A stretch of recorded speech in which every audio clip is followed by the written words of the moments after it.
Welcome back, everybody, to another episode of the SVT podcast. I am with the S and the T today. No V today. Unfortunately, he is celebrating it in Southern California, possibly with some Mickey ears on. So, who's to say?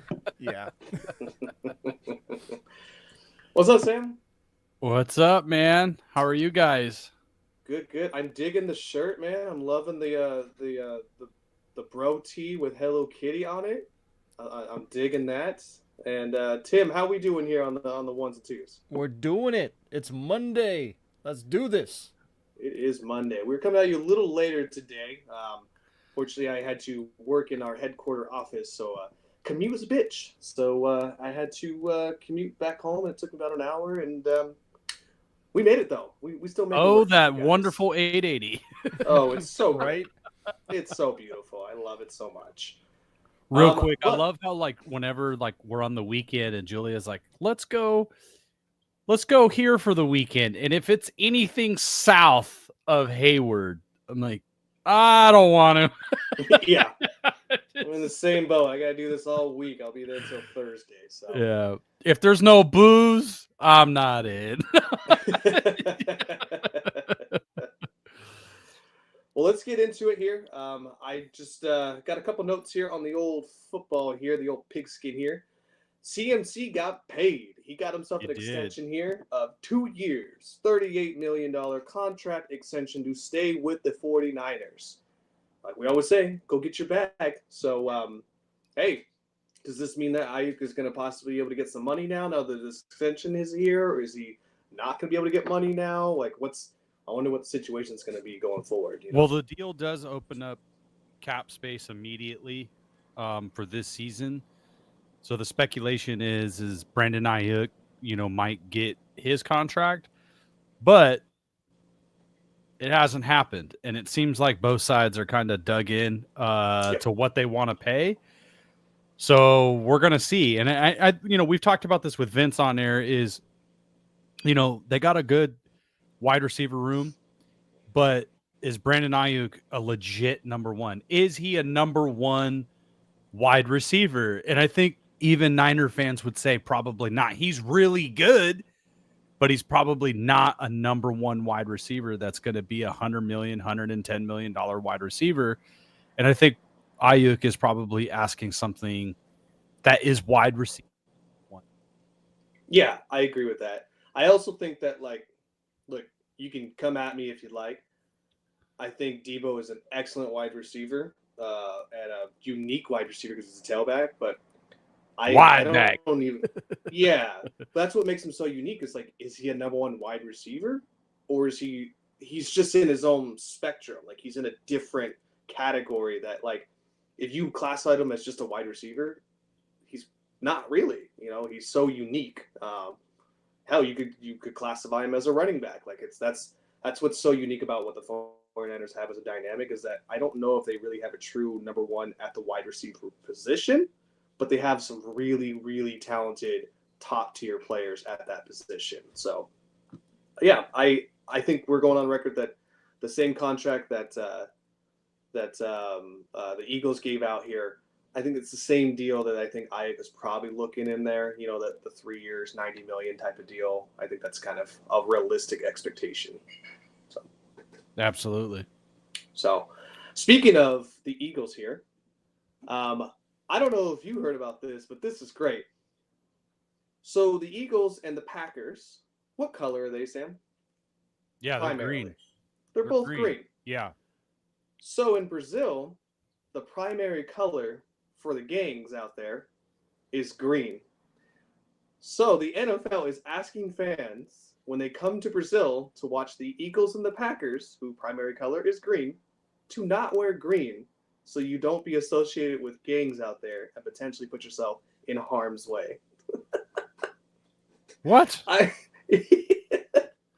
don't know what NFL was thinking of putting two teams that are green. I don't know if this was an afterthought, oh crap, we didn't think about that, or just wasn't in the thought process at all. But interesting dynamic. So if you're going to Brazil, maybe don't wear green. Maybe wear black or white or They need yellow. to do it like the United States, just red versus blue on everything. Yeah, Keep it exactly. simple. Exactly. Keep it simple. Our video games. What was that? Halo, Red versus Blue. It's just Yeah. So keep it interesting. simple. Yeah, exactly. So, all right, Tim. I think it's time we go down the hardwood here and jump into the whole. I can't NBA wait for finals real here. football though. Like, aren't you guys like just like, come on, NFL? I agree, man. I agree. All right, so put us up here on the NBA finals here. I'm going to get going here. So, game one, we didn't get to talk about it because our show was in between the mix here. Yeah. Boston won the series, or won. Sorry, not the series. Won game one.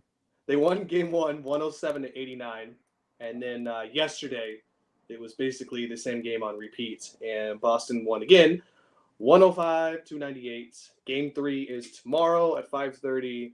Game four on Friday, and any games after that, I'm gonna asterisk if necessary. So I went on the limb to say Boston was the better team just because of their depth, and I really like Jaylen Brown.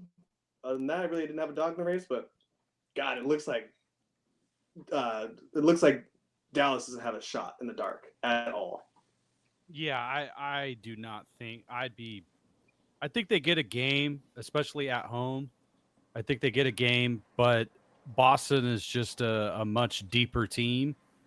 And what do you think about this Boston team versus the Golden State team that beat them? Because this team is way better than that team.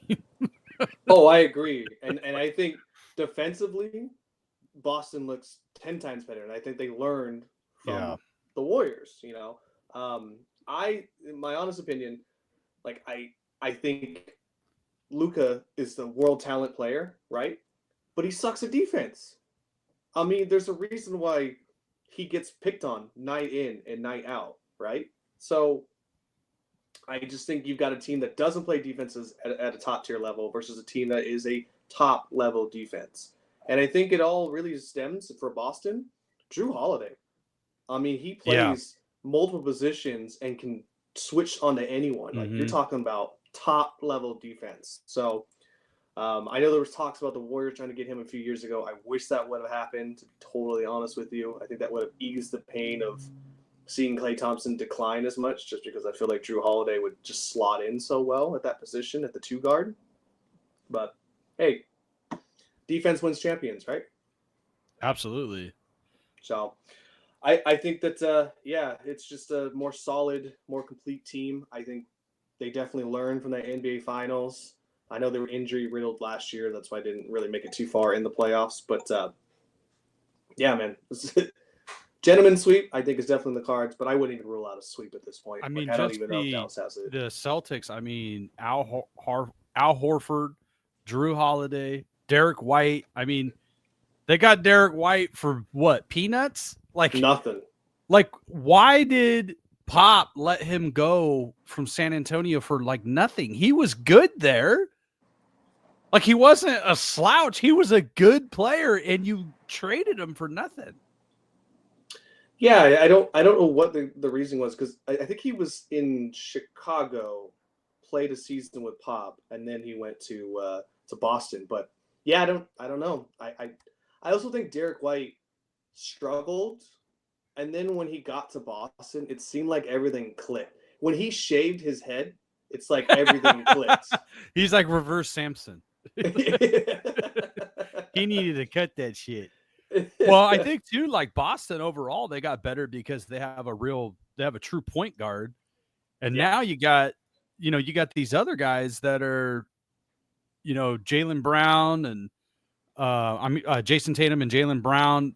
Now they could just run around and be athletic and dominate everybody. And then you got Al Horford in the middle, and then you throw in Drew Holiday. I mean, that is a hell of a 1 through 5. Mm-hmm. And you have like a legit point guard. And, we said it a lot, is they're a deeper team. And I don't think Dallas has a complete team that's going to match up. I think there's going to be moments with Luka that can, he's going to be able to score. But they just don't have the guys that are going to match up minute for minute, quarter to quarter. Yeah. Like it's not even close. Kyrie Irving, great player, but not even close. I mean, who's their third best player? I'm looking at their roster now. Derek Lively, Tim Hardaway Jr. Yeah, I mean, that's I'm tough, talking man. about scoring. I'm talking about just being a scorer. Who's going to get you points? Well, they relied on their centers, but their centers they're not doing anything because they literally are being outplayed to the point where it's kind of like the Warriors versus what's his name, Gauskas or whatever he was in Cleveland. How he literally just got outrun of the building, and it wasn't like he was god awful. It was just he was matched up against quicker, athletic guys, and it was just a bad matchup. So they had to take him out. And I think the same thing is happening with uh, Dallas here. Is that they've got these two tall guys that are pretty good. Like what's his name, Wolford or something like that. He's pretty damn talented, but he's being matched up against guys that are just quicker, more athletic, and they play more physical. Like Al Horford is surprisingly a lot more athletic than people realize. You're talking about the Maverick Center, Daniel Gafford. Gafford, thank you. Yeah, Gafford. So like he torched the Warriors, right? But it's all about matchups, and I think he's just not matching up well. And I think they relied on their centers. I mean, that's literally how they beat Minnesota. In game 2, the top 3 scorers for the Dallas Mavericks were Luka with 32 points, PJ Washington with 17, and Kyrie with 16. Yeah. Like you don't got enough points. I mean, you don't have another scorer. Who's your option? You really don't. You really don't have an option. And when you look at the Celtics, I mean, their number one scorer in game 2 was Drew Holiday with 26 points, Jaylen Brown with 21 points, Jason Tatum 18 points, Derek White 18 points.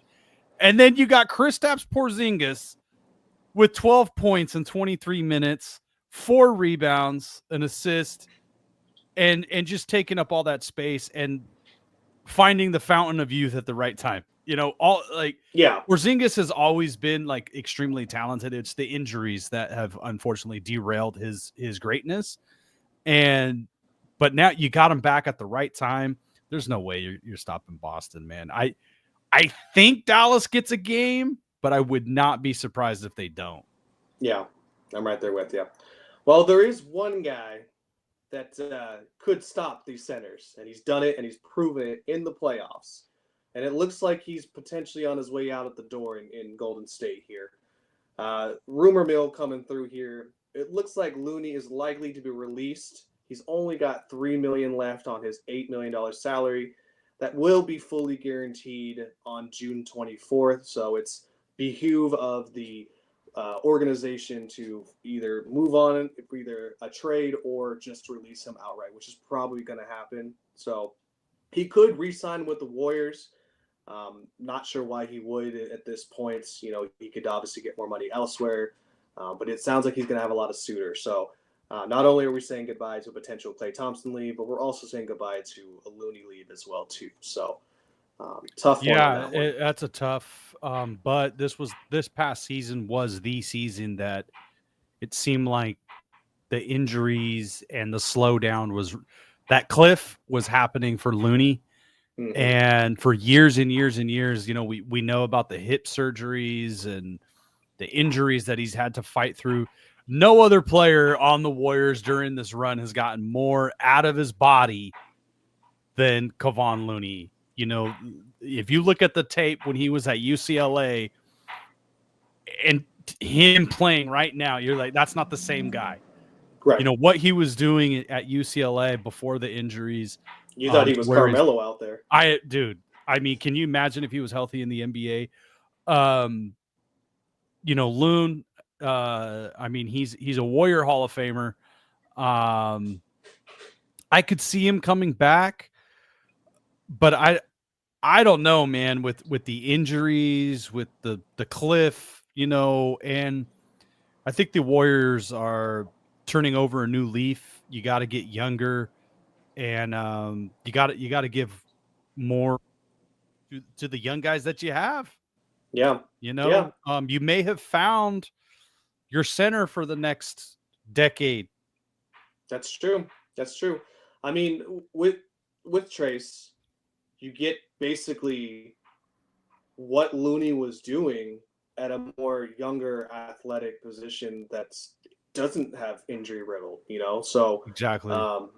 so yeah, I agree with you that you know, and again, still a rookie, you know, and I know he's going to the sophomore year, but there's still plenty of mistakes he's going to make, and we're going to have to just live with that as he grows, you know, into his position and grows into being an NBA player. So, but I will say this: they brought in, I want to say he was from. Oh, this didn't make any sense to me. Okay, so they brought in, I want to say it was a general manager or a front office person from Detroit to help fix their salary cap situation, which, I mean, cool that they did that, but, you know, Detroit has been dealing with so many salary cap issues for the last, like, I don't know, 20 years. So I don't really understand the move, but they made a point that they're going to get underneath the salary cap. They have to. They can't pay a luxury tax for a team that's not a playoff team at this point. So didn't make sense to me. I was listening to some radio stuff, and the talk was about Clay. And there's probably more than just Orlando out there that's willing to pay Clay. There's probably a few teams that feel like they're close. Yeah. So, you know, there's some franchises out there that haven't been competitive in some time, and you're just trying to get into the playoffs and be competitive. So there's going to be teams that are willing to overpay because they have this money and they got to give it to somebody. Mm-hmm. So I think somebody will be out there that's willing to give like a 2-year deal or a 3-year deal. That's a lot of money. And I don't think anybody's going to be upset with Clay for taking the payday. You know, that's kind of like modern sports. Like, we don't really get mad at the players for taking the most amount of money, because if Clay signs for $100 million and that's guaranteed, the owners are making $1 billion. Like, you know, so get yours, right? Like, get it. Yes, of course. And, you know, the Warriors have to get under this salary cap thing. If they're have any hope of being competitive next year, running it back is not a solution. Running it back with these players, with Clay, unfortunately, the injuries zapped him of his greatness. You know, it was 2 major leg injuries. Yeah, 3 years pretty much. You know, I 3 know years he came back gone. towards the tail end of his 3rd year, but still. Tim, go ahead and wipe that image up there and put the next one up there. We'll get to that one. Well, to finish up this Clay thought, I agree with you that, like, 3 years, man, just gone, you know, and that's unfortunate. And he's still in record books, which is the craziest thing, that, like, he's still one of the top 3-point shooters. He actually was a top 3-point shooter last year because he beat Steph out on the very last game of the season. Yep. You know, top 10 in all categories of shooting, you know, for the most part. So, I think I have one question, though, for you. We're pretty much in the agreement that Clay's not going to be here for much longer. So I don't think so. So my question to you is this: does the boat go with him, or does he sell the boat? If he's in Orlando, he's taking the boat. Oh, yeah. Orlando or Miami, he's taking the boat. I think he's going to boat probably sent to SoCal and, you know, where his family is. I mean, that boat has to be worth more now because it's owned by Klay Thompson. So he could probably sell the boat for a profit than, you know, versus what he paid for it. So, but I mean, how much more, you know? And then you sign this new contract, so who cares? I don't know. He keeps the boat. All right, so I want to jump into this topic here, and I'm going to read some notes into this. But Caitlin Clark, she's just been the media taking the media by storm. And, rightfully so. She's an excellent, talented player. Definitely got some learning curve to go as far as keeping that ball on a string and not turning it over so much. But clearly she's been the forefront of a lot of issues. And now the most recent one is that she has been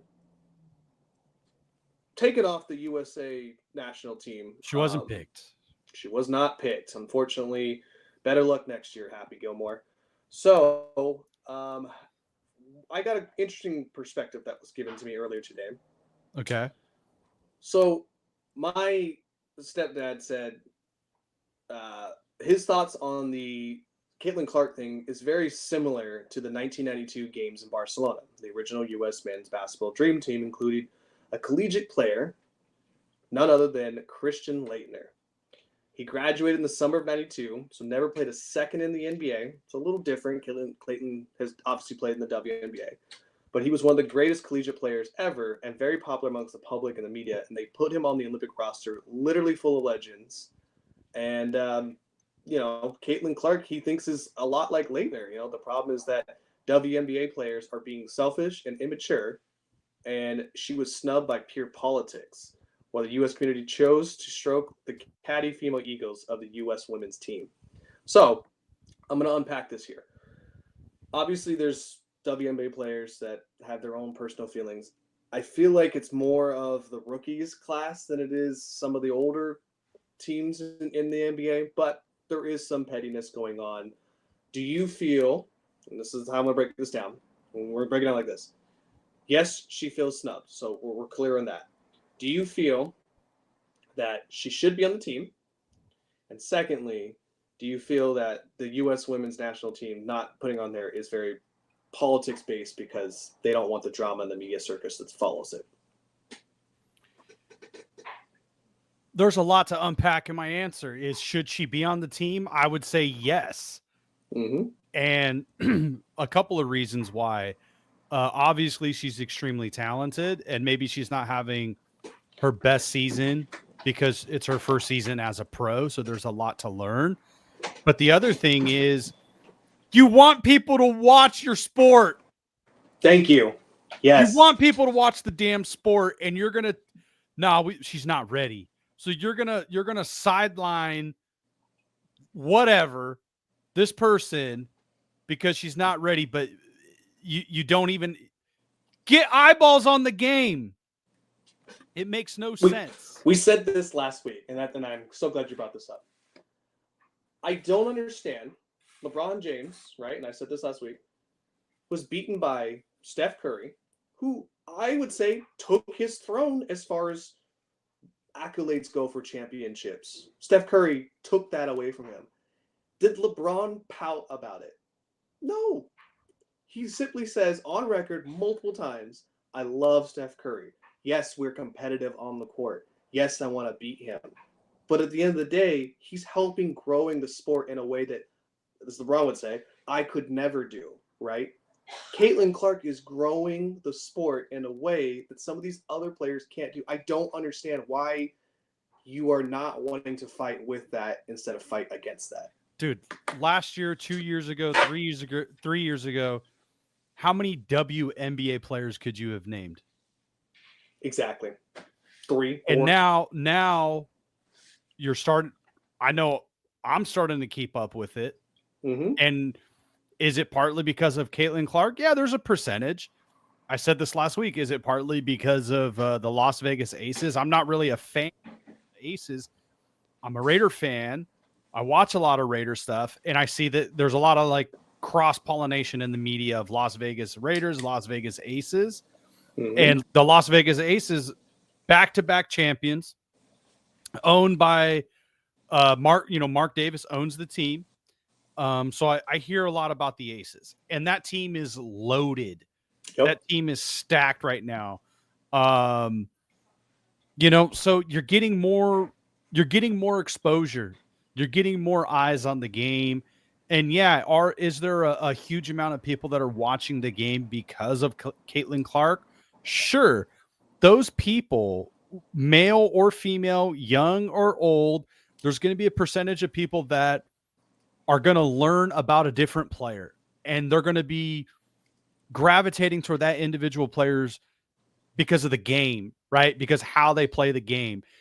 Growing up, when we were kids and we're playing sports, there was always the players. Of course, everybody loved Michael Jordan because he was the best, right? Yeah, Kobe But there's always those players that you have a personal attachment to because they do things that you can do or you aspire to do, right? Like, so when I played basketball, I wasn't particularly fast. I wasn't big.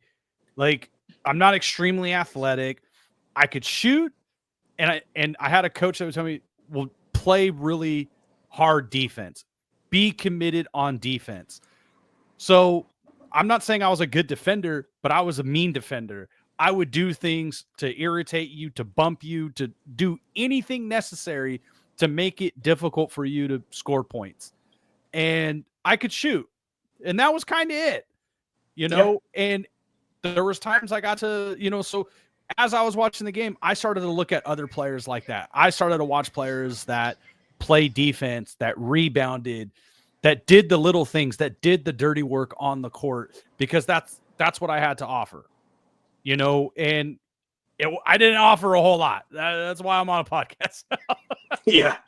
So this hate, seems like there is a legit media hatred for Caitlin Clark.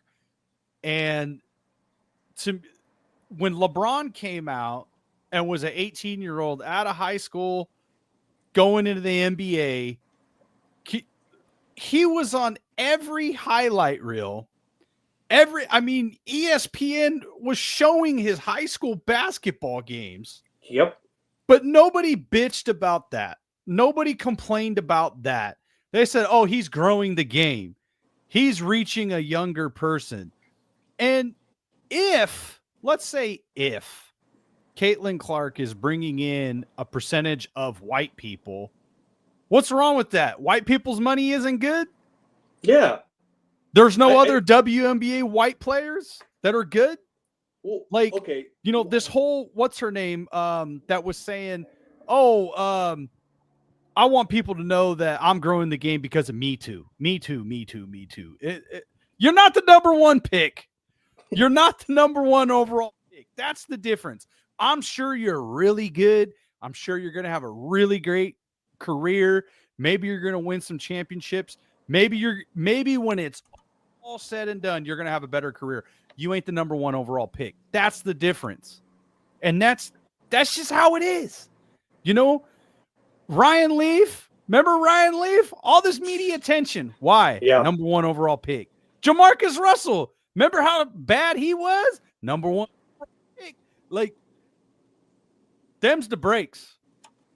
So I don't know what to say. Like, I don't know what to, like, the league is growing. You're adding teams. It's not necessarily because of Caitlin Clark, but it's bringing more and more people to the game, and they want to watch the game. And because of this childish junior high behavior of how you're speaking to the media, how you're offended by any Caitlin Clark question or thing that happens on the court or whatever, you react this way, you use profanity, you get upset, makes people not want to watch the game. Like, I agree. So you want to get paid and have the jet and have the cars and have all this and have your money match the NBA, then put a good product on the floor. Enough of this nonsense and just have a good game. Have a good product. Be an adult. So like Steph Curry comes into town. I think he's a prime example for this. It don't matter where they're playing, who they're playing. There is a plethora of Steph Curry jerseys because people want to see Steph Curry. He does magical things on the court that people feel like they could do because he looks very similar to them. Even though he's 6'3". Even though he's a little guy. He's a small guy amongst giants, right? So, but he could shoot the ball at an amazing clip, and Caitlin Clark is doing the exact same thing. She is quite literally bringing butts into the seat to see her because she does things that makes people feel like I could do that too. Why not strike the iron where it's hot and just go all in on this? And WNBA is literally shooting themselves in the foot by not policing themselves and being like, hey guys, chill out. Like, tell refs, you get a double technical for that foul. Like, that was ridiculous. You didn't need a body bumper. Like, you didn't need to do all that. Tell Reese, pipe down. You know, you want money. Well, yeah, you want your paycheck. The argument that it's a physical game. Yeah, it is. It is. But that hit, the one that kind of exploded everything, that hit was nonsense. I mean, that was a ugly foul. I hope the next time something like that happens is one, there needs to be a teammate that is backing her up. And that's something that I don't understand. It seems like there's this negativity that follows her from college to now, where in interviews her teammates say she's great, she's awesome. So I don't know. I've seen post-game interviews with her in college and in now. I haven't seen anything myself. If viewers out there have seen something, please link it to us.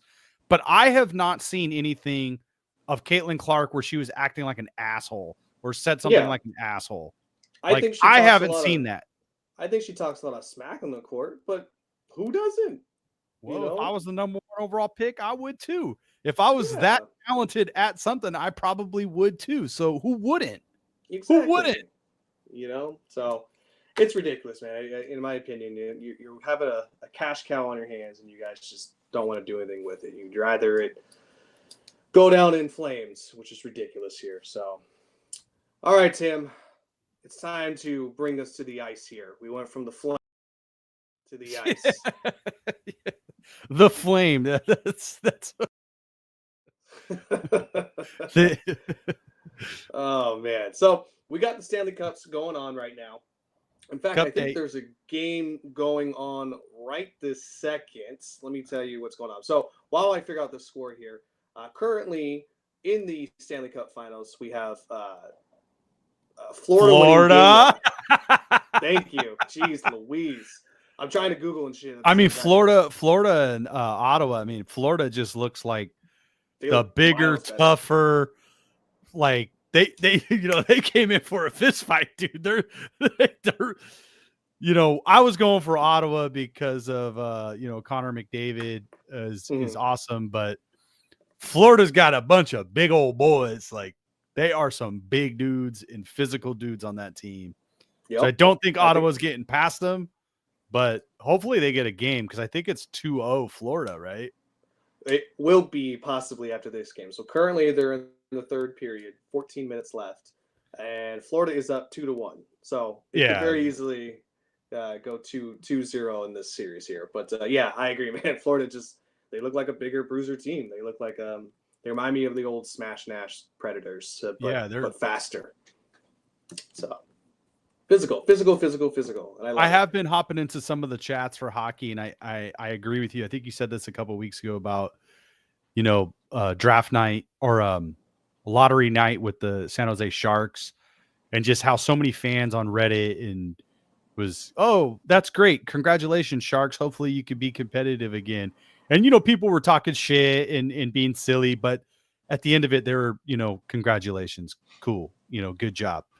I do like that about hockey because I have noticed that as well.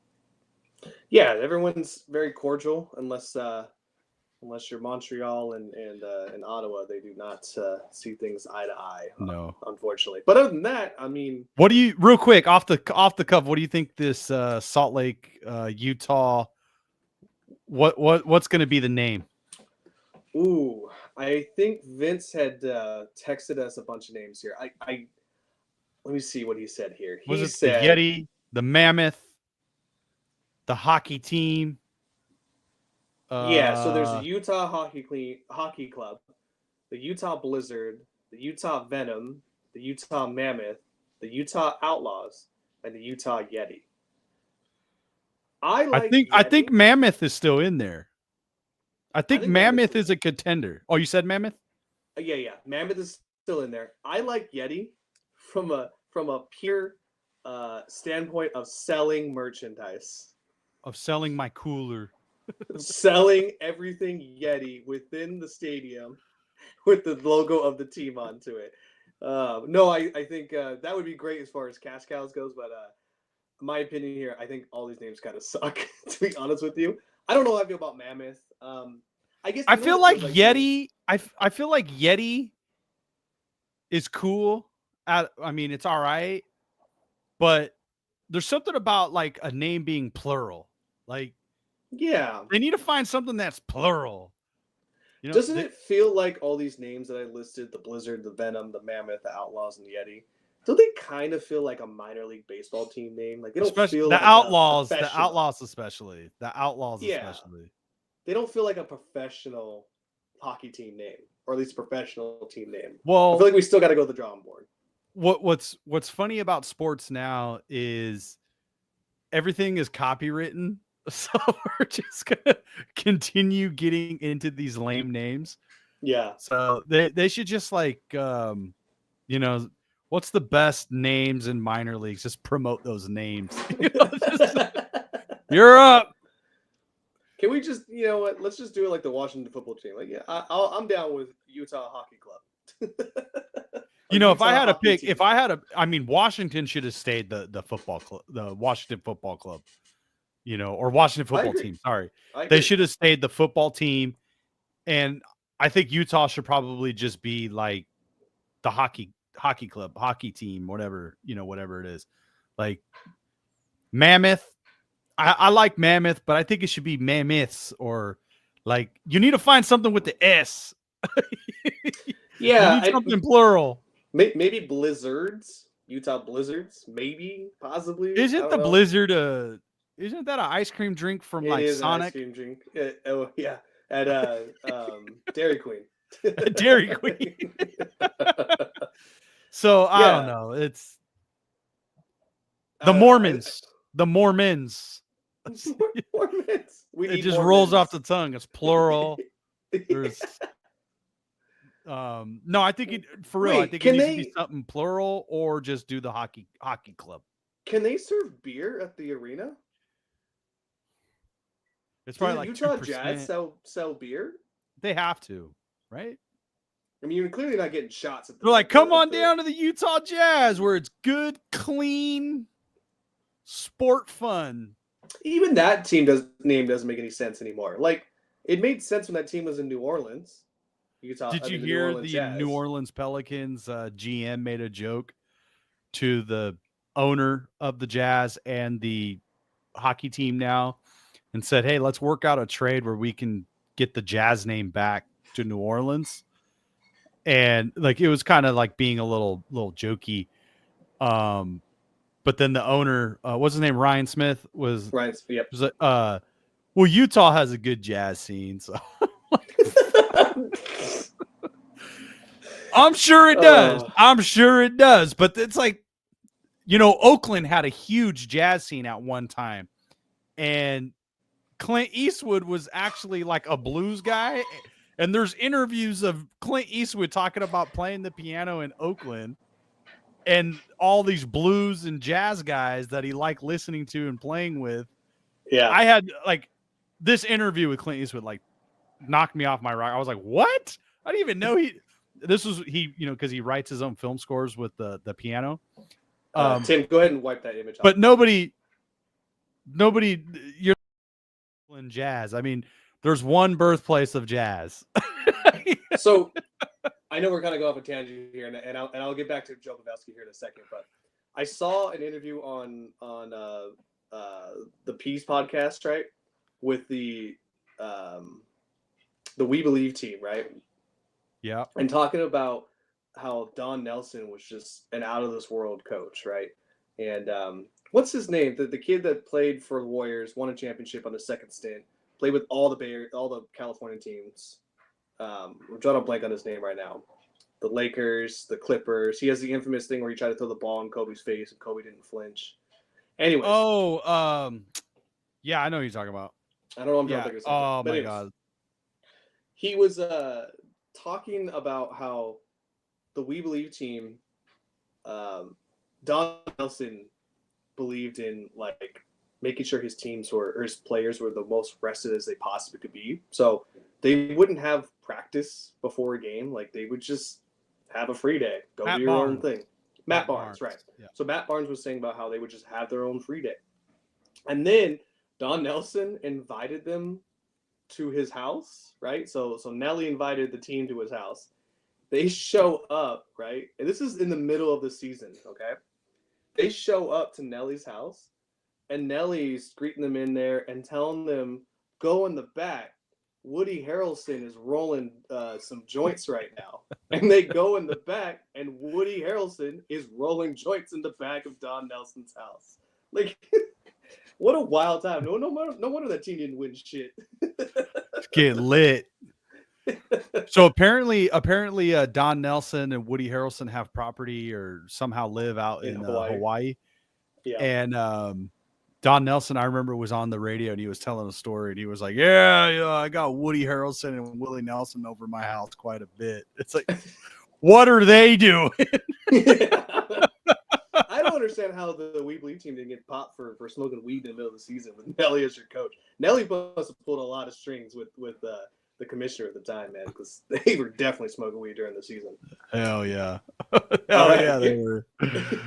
Getting back here real quick, Joe Pavelski, back to the hockey here. Joe Pavelski has announced that he's probably done. Hasn't officially announced his retirement, but he looks like he's calling it a career. So it's still out there that he might sign a one-day contract with the Sharks and then retires a Shark. But again, that's not really a given thing. But given his career and given everything that he's accomplished in his career, if this is his ride out in the sunset, it's been one hell of a career. So shout out to big Joe Pavelski there for us. So,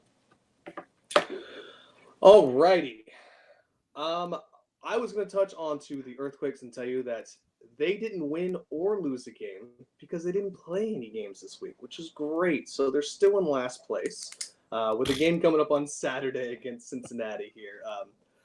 But I do want to mention that I did watch the Bay FC game. Tim, you could go ahead and throw that wonderful in.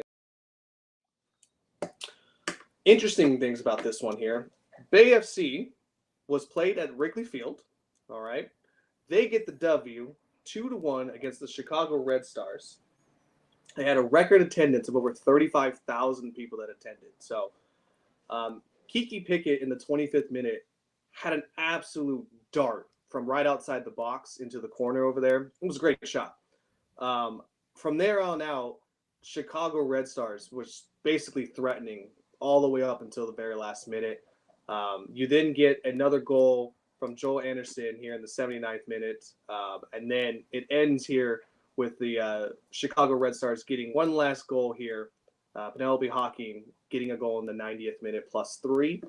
And, it was a great game. I honestly want to tell you that there is a girl that I am drawing an absolute blank on her name, and she's like our star player, and I should absolutely know her name right now. But she almost had about 3 goals throughout the whole entire game. Like, I'm talking like blind kicking around her body and hitting the top post, right? So like there's definitely some goals that could have been had. This game could have been way blown out of proportion, but they kept it real close and everything. So their next game here, we are looking Sunday, which is this Sunday, against the Utah Royals. But hey, man, shout out to growing the sport, man. You got to play at Fenway. I mean, that's pretty sweet. Cool. You got to visit Fenway, so I can only imagine what it's like to play down there. So, get some good brewskis when you're done over there too, and head on down the street. So, good. U.S. Women's National Team here. I did not do my research, but Vince, if you're listening, you did us a solid here, my guy. U.S. Women's National Team wins 3-0 against South Korea on Tuesday. Crystal Dunn with a banger here in the 13th. And then Sophia Smith following up in the 67th. And Lily Johannes here in the 82nd here. In her debut, gets a goal coming in 10 minutes prior here. So she's the 3rd youngest ever to score for the U.S. Women's National Team. Isn't that crazy? What were you doing at 16? I definitely wasn't trying to play professionally in any sport. Probably hanging out I was hanging out with Bro, Don hanging out with Nelson and Woody Harrelson. Trying to see if I can get inside the that household. Huh? Hey, Donnie, let me in, buddy. This is the final game before the Olympic team is named. Only 18 spots left, so there's a lot of spots to fill with a lot of talented players. So we'll see who will and won't make the squad here. I also saw that the men's team got absolutely blown out by Colombia here, 5-0. So hey, you know what? You got to root for something, and you got to look at the bad things too here. So, but 16 years old, man. Shout out for her, man. Good for her. So. In other news here, we're gonna get closer to wrap it up here, and I'm gonna basically hand you the mic here, Sam. But Mike Paul's fight, which we have been anticipating, has been now rescheduled to November 15th after Tyson had a health setback. It seemed like he had an ulcer or something along those lines, but it's like 50 years old, man. Give him all the time he needs to make sure he's rested and ready to whoop Jake Paul's ass here. So. My dad asked me about the fight and if I was planning on getting it, and I'm like, hell yeah. And he was like asking when it's happening, and I'm like, oh, it's delayed because Mike Tyson has an ulcer. I go, but when he comes back, I hope he knocks the fucking Jake Paul out. Exactly, man. I'm right. Does anybody like Jake Paul? Does anybody like these guys? I absolutely do not. Absolutely do not. It's like those other idiots, the Island Boys. Island Boys. Those knuckleheads. Are they still around? I love that know. Video of them trying to box. Did you see? They were on a podcast and they tried to pop off, and he stood up, and then he got beat up by the podcast host. Did you see this? No. Oh, dude, I'll try to find the video for next week. It's hilarious. Dude got beat up like real quick. He was like, right, I ain't the one to be talking to, like, homie. And then he was like, I'm for real. And he like took his stuff off and stood up, and the host stood up. It was like, what? Dude, it was knuckleheads. All right, Tim, go ahead and put up our last image here for the show here. Somebody was there on Friday to say fans in, Fisher out. So, Sam, what was it like? It was a lot of fun, man. I would say I think the official announcement was like 18,000 people or something of that nature. So it was not as crowded as the reverse boycott last season. And I think a lot had to do with there was some people at the Ballers game. There's some people that are, just so turned off by baseball that they just don't want to go. Right. The A's are liars, like straight up. There's no way around it. They're liars. They said this is going to be the final season in Oakland, and this entire season is going to be a celebration of the A's playing in Oakland. What have they done to celebrate Oakland since the season started? They don't allow you to comment on social media. There's nothing going on. They're saying that they're going to go to Sacramento and start spending and start developing the team so that when they go to Vegas that they're going to have a win team, which means you need to start developing the team right now. You're telling me that you think you're going to sign a bunch of free agents in the next year, 2 years when you're playing at a minor league baseball stadium. But on the turf. On turf. And the other thing, getting back to the event, Fuck John Fisher Fest, Damon Bruce was there. Damon Amanda Lara was there. Casey Pratt was, he was there. I thought the energy was great. There was some chants that broke out, sell the team and, fuck John Fisher and all of that. That was a lot of fun to partake in. Emotionally, mentally, I knew I was going, and then the day of, I was kind of like, I don't really want to go.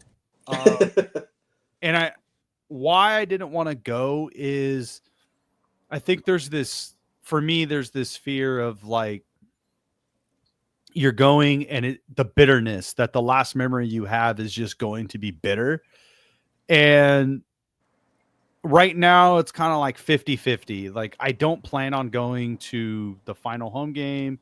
I don't plan on going to any more games. I really don't watch the team. I don't keep up with the team. And for that matter, I don't really keep up with Major League Baseball. I don't Yeah. watch baseball, period.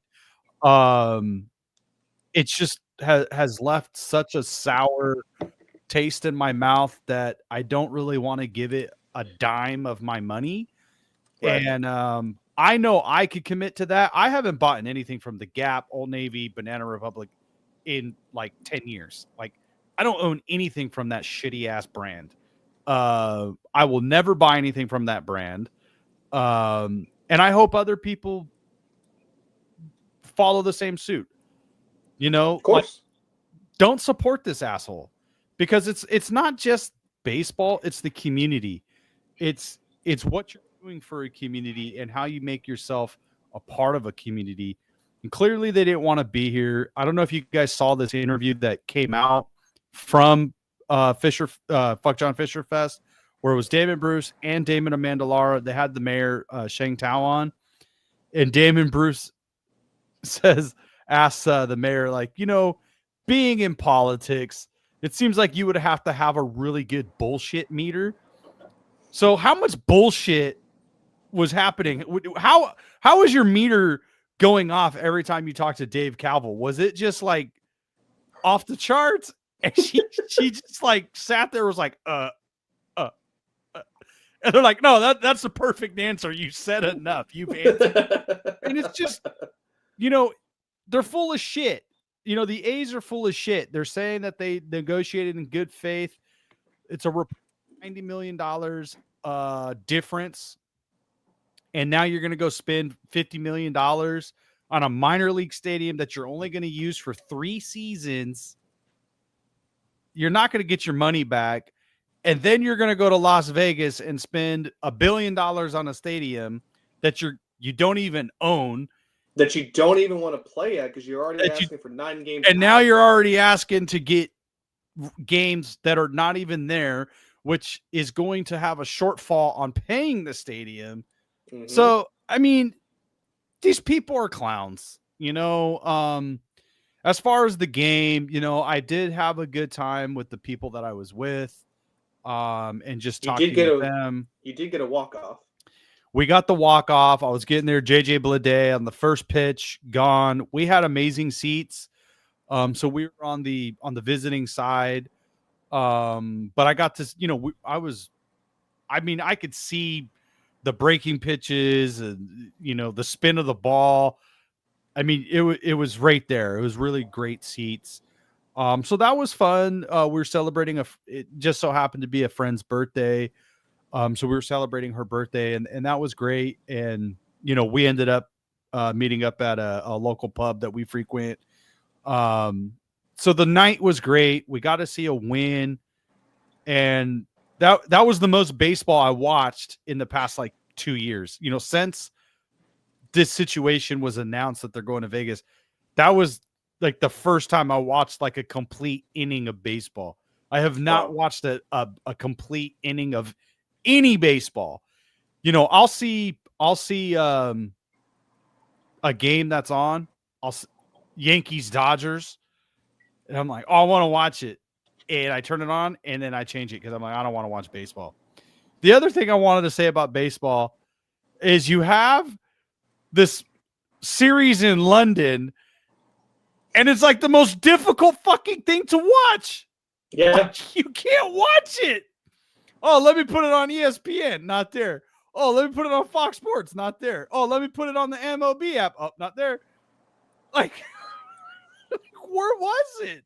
It was not on my stuff. Yeah, I couldn't watch it.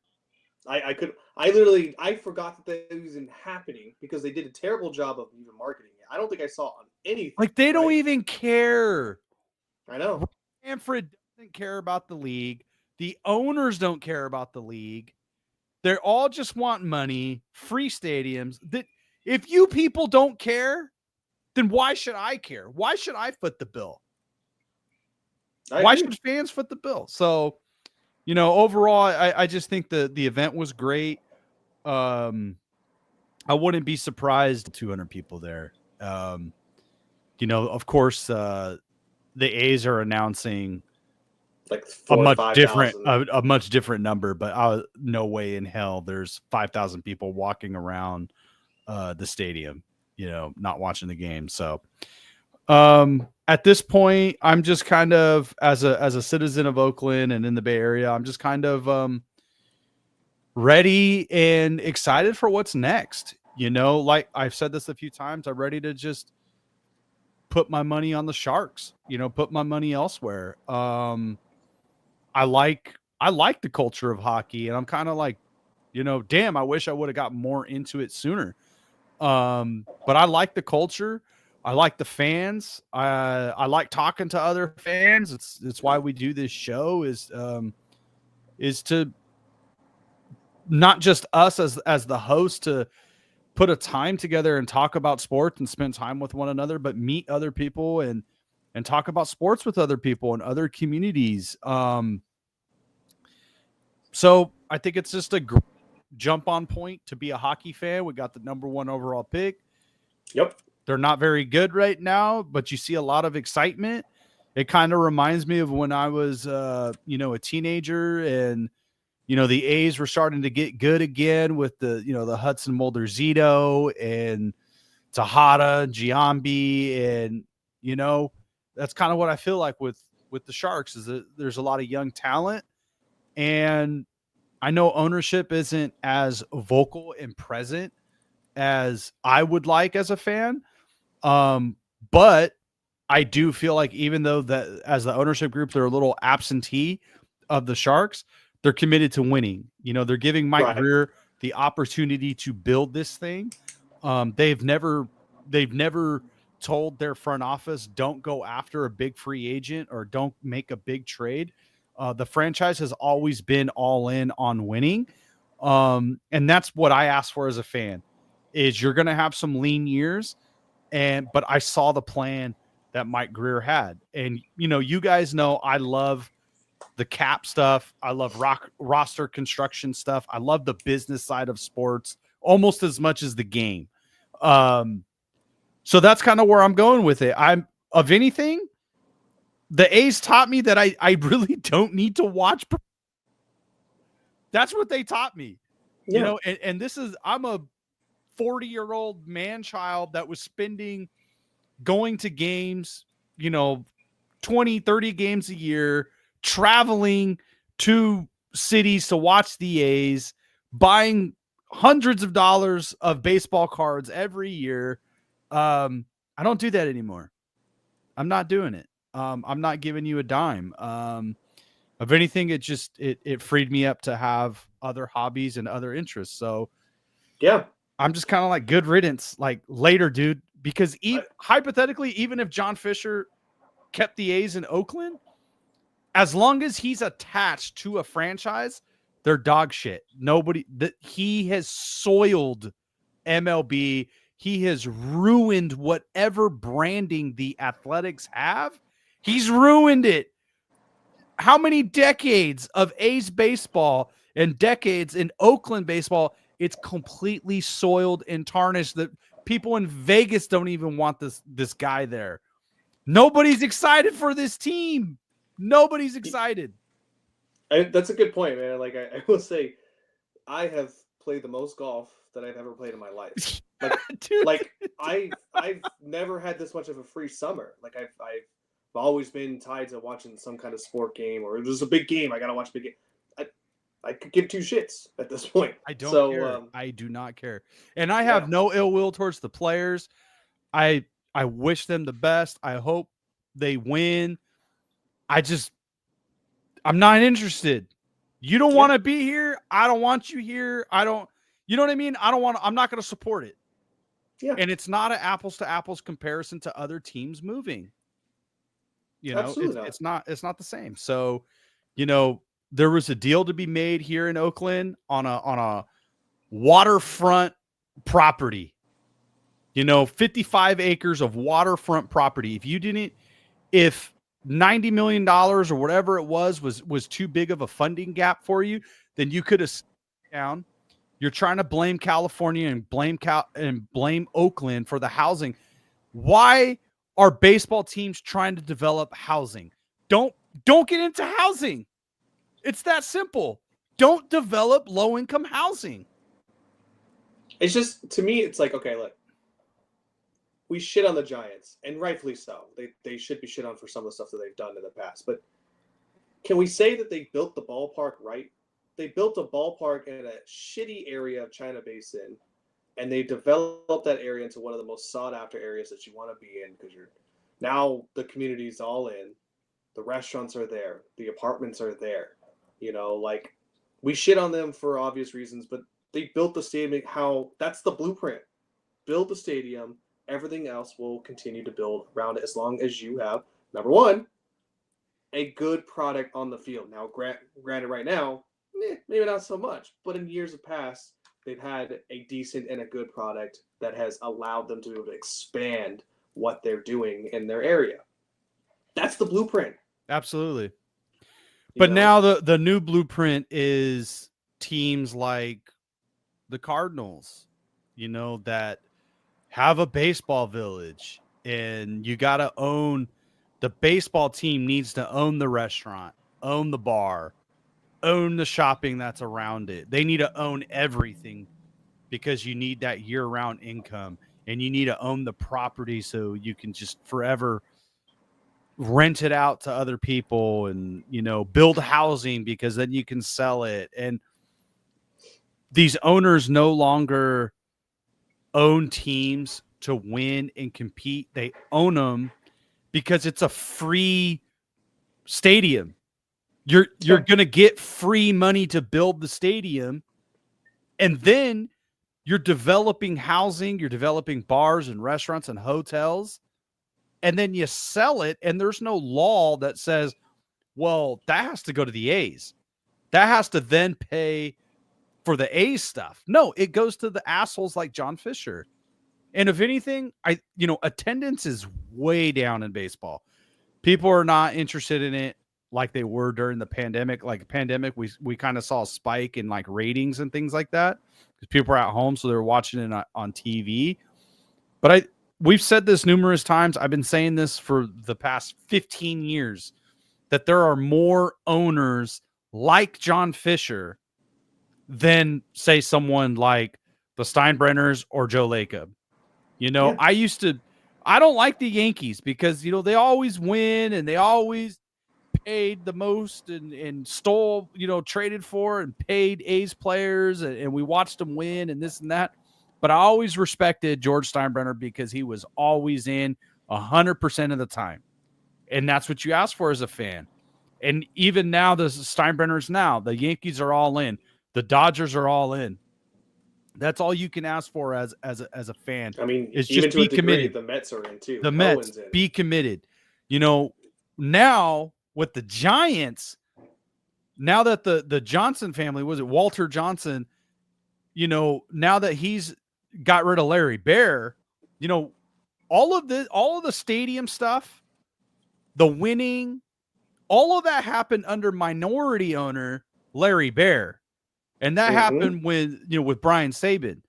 So this ownership group of the Giants, they owned the Giants, but they were not a part of the day-to-day operation. Correct. So now they are part of the operation, and look at what they're doing. The mishandling of real plaques, the mishandling of everything that's gone forward with the Giants, crap roster, a GM that appears like he does. I mean, A's fans warn Giants fans, like, be careful of Farhan, bro.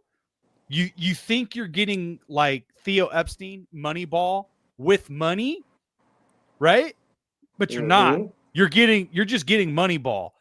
And now you got all these guys that are value buys and value drafts and blah. But no, you got some guys that are doing a little better. But nobody, it's been 5 years? It's been 5 years off the top of my head, right? It's been 4, 5, 6 years. Yeah, of course.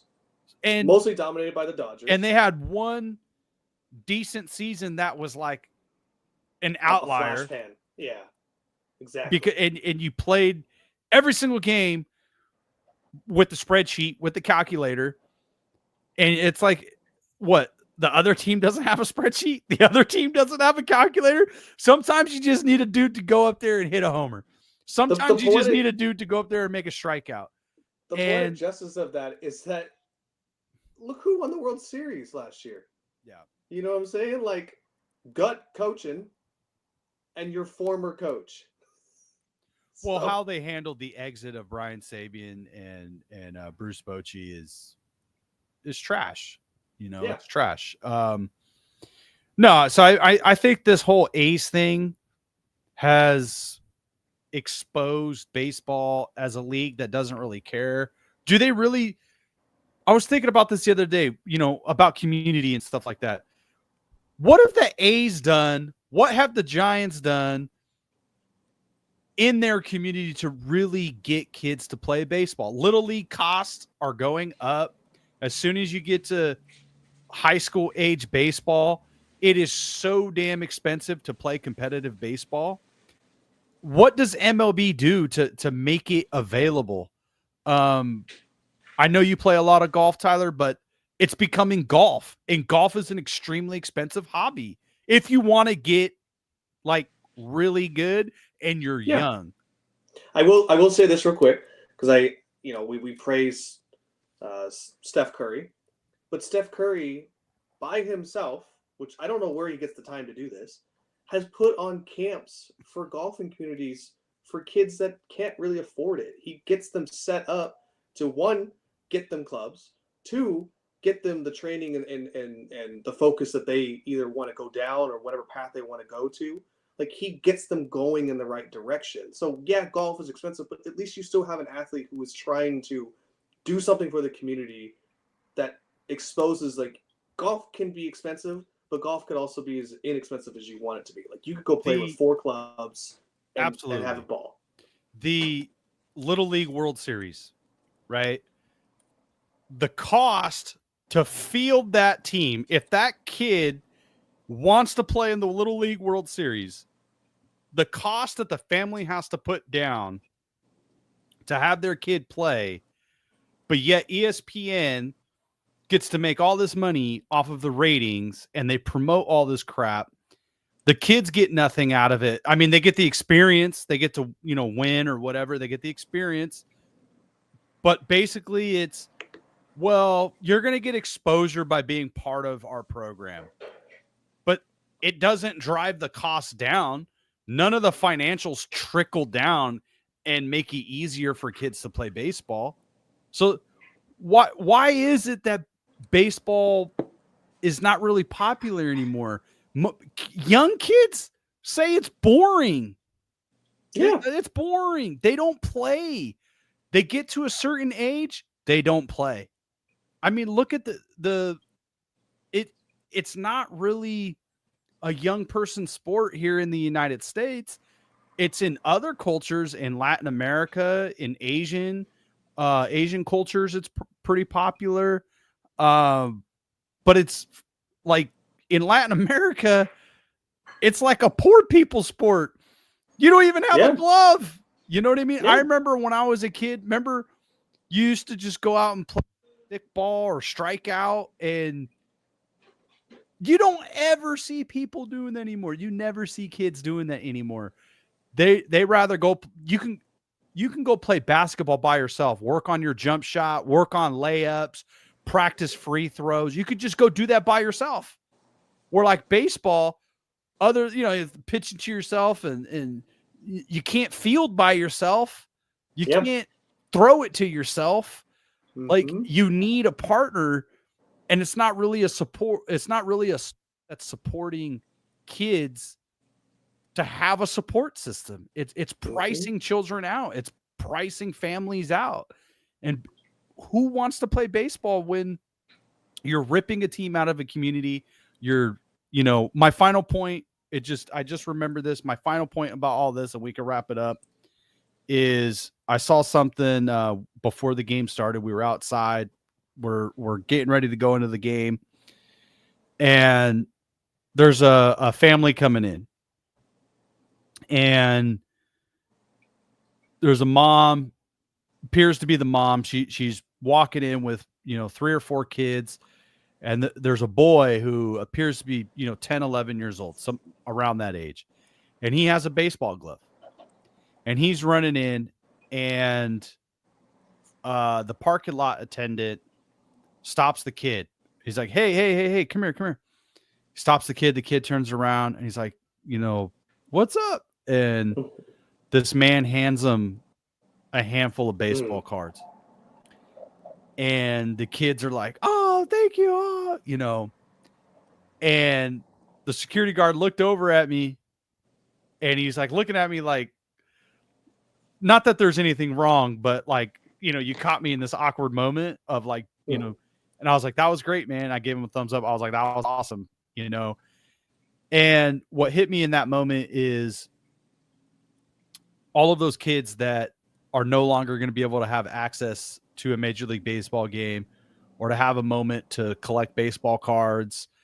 And that parking lot attendant, he's not doing that for the Oakland A's. Yeah. He's not doing that for fucking John Fisher and Dave Kaval. He's doing that for Oakland. He's doing that for that kid.